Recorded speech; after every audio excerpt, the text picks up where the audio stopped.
අපි අවුරුදු 30ක කාලයක් මේ යුනිටි ගම්මානයේ පදිංචි අය දෙතුන් වතාවක් අපි මේ කඳවුරු ගත කරලා තියෙනවා.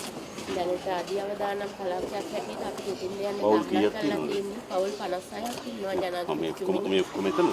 ඔව්. පාඩම් කරපොයි. ආදායම් මාර්ග ජීවත් වෙන්නේ. මම වැඩස. කොහෙද?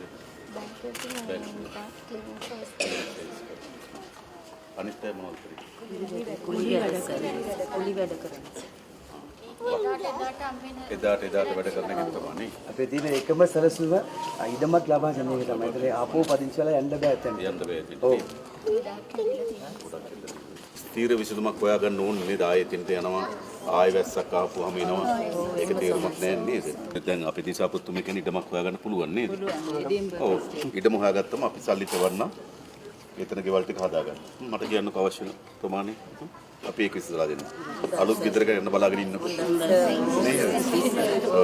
මේ කාලෙකට අපි ජනාධිපතිතුමා දැකලා නැහැ. මේ පාර තමයි අපිට වාසනාවට ලැබෙන්න පුළුවන්. මේ පාරට අපි කදෝරේ අවුරුද්දක් හිටියා. අවුරුද්දක් හිටියා. යන්න මේක තාපව.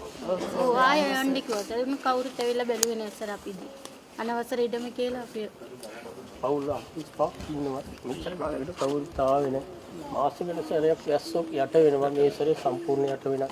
කඩාකල ඔබට බුදු බලවත් ඒ ඉක්මනට පුළුවන් තරම් කොයි හරි දෙයක් හදලා දෙන්න. දේවල් ටික හදලා දෙන්න ජනයිති. දෙප්ටි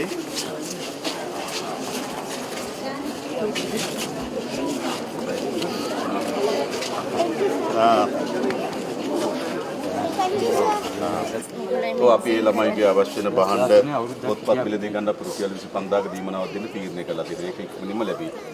හරිද? ඊට පස්සේ අපි ඕගොල්ලන්ට ඒ ඉන්න තැනට යන්න බැරි නම් අපි මාසෙකට ගෙවල් කුලියක් ගෙවන්නම්.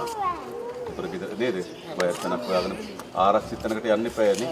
ආපහු එතෙන්ට ගිහිල්ලා බෑ. ඒතර අපි తాවකාලික දීමනාවක් දෙන්නම්. ඊට පස්සේ ප්‍රශ්නේ සම්පූර්ණ විසඳන්න. හරි එහෙනම්. රටේම කරන්න එපා ඒක නේද? කරදර කරන්න බෑ සිටුේෂන් එක දන්නවනේ. සාහනයක් සැලසෙන විදියට අපිත් ඒකට උදව් කරන්න. ඒ විදිහට ජනාධිපතිතුමා අපිට දෙන සහයෝගයට අපි ගොඩාක් ගරු කරනවා. ටීම් එකක් විදිහට මෙතන එන හැමෝම වෙනුවෙන් මම කතා කරන්නේ. and thank you so much. මෙතනට ඇවිල්ලා අපිව බලලා යන එකට ඊටමත් දුන්නා නම් ඒක ලොකු දෙයක්. අර සිග්නල් දුන්නා Marie. Okay. Thank you sir.